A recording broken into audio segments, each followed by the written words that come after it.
کیا چھینک کی آواز کو دبایا جا سکتا ہے یا آواز کھول کر چھینکنا چاہیے؟ آواز کھول کر چھینکنا چاہیے، سنت ہے، اگرچہ صلاۃ کی حالت میں بھی ہو،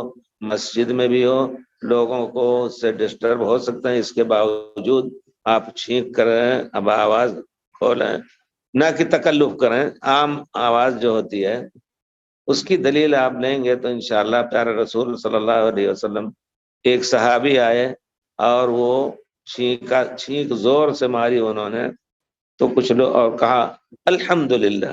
الحمدللہ دھیرے کہیے، لیکن یہ چھینک جو ہے کھول دیجئے، الحمدللہ کہا تو لوگ دیکھنے لگے،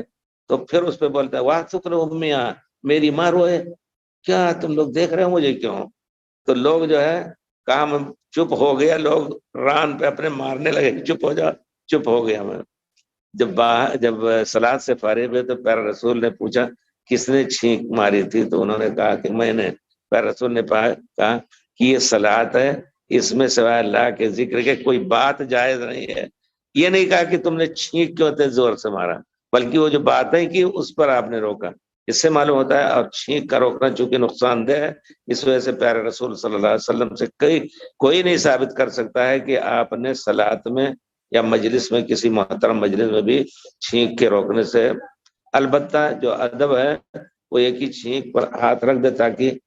ادھر ادھر نہ پھیلے، کپڑا رکھنے آپ، یہ ادب ہے، یہ ادب